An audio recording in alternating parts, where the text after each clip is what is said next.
All right, good morning, good evening, good afternoon, ladies and gentlemen, citizens of YouTube. Um, this question that comes, it's asked quite often. I'm going to go ahead and answer it. And I think it's going to benefit everybody out there. And basically, I'm going to sum it up because there's two or three sources or two or three people that actually asked me this question. They said, well, Pastor Dow, how do you make relationships work? Or, marriage or whatever. The way you make relationships work is communication. Communicate, communicate, communicate, communicate. Too many times, and I want to say this statement too more often than not, when people get offended or if they feel like that someone is letting them down or they feel like they've been betrayed or something like that, people, what we have a tendency to do is to just keep it within ourselves and let it fester. And then we start keeping a record of wrongs. And when you start keeping a record of wrongs, it ain't too long before you become very irritable. You start nitpicking, and then you end up in the nagging, and then you end up getting frustrated because you're developing a level of bitterness inside of you. And the only way to develop a strong relationship with anyone, especially if it's husband or wife, you must be able to intelligently sit down and speak about what you have going on. Because many times you find out that it's just thoughts. A lot of times people make the mistake of having previous experiences in their lives.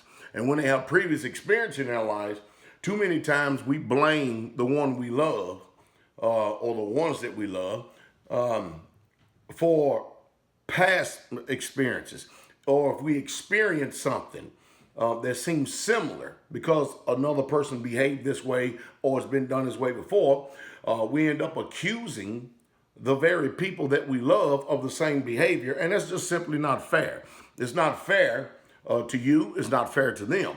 And so if you don't communicate, if you don't intelligently and rationally sit down and actually have a conversation without the auspice of attacking each other and trying to justify yourself, because when two people are shouting at each other, I can't hear you for what you're saying because you're shouting too loud. And so the ideal is to communicate, communicate, communicate.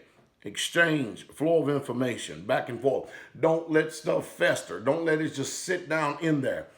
This is how you're able to build a healthy relationship, not only with you, but anyone. And a lot of times we have thoughts that come into our head and suggestions that are literally submitted to our minds. And we simply think that these thoughts and these suggestions come and they originate from our own volition. But that's not true either. Thoughts come from all different types of sources, spiritual sources. But you have got to capture these thoughts so that you don't get into the position where you are putting forth the finger and accusing the ones that you love.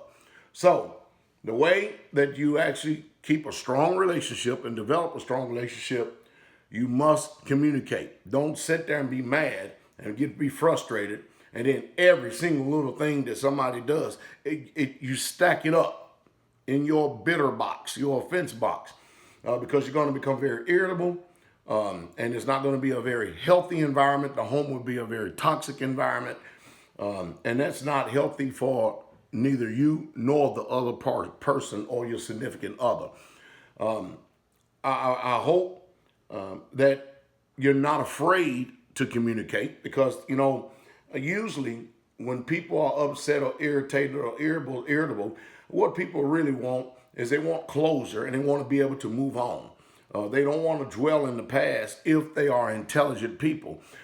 They don't want to have a conversation and then bring up all these records of wrongs, and then while you're communicating, you end up accusing and say, well, you did this because you're this, and you did that because this is what you did a year ago, this is what you did 5 months ago, this is what you did 3 weeks ago. That's not the way that you communicate. You communicate exactly what's going on with you, and you exchange information back and forth to each other, and then you try to find out what is the best solution and then stick to it for the good of you both. I hope that some way, somehow, that I was able to stimulate thought. So I'll go ahead and make this video real quick for y'all. Y'all have a wonderful, wonderful day.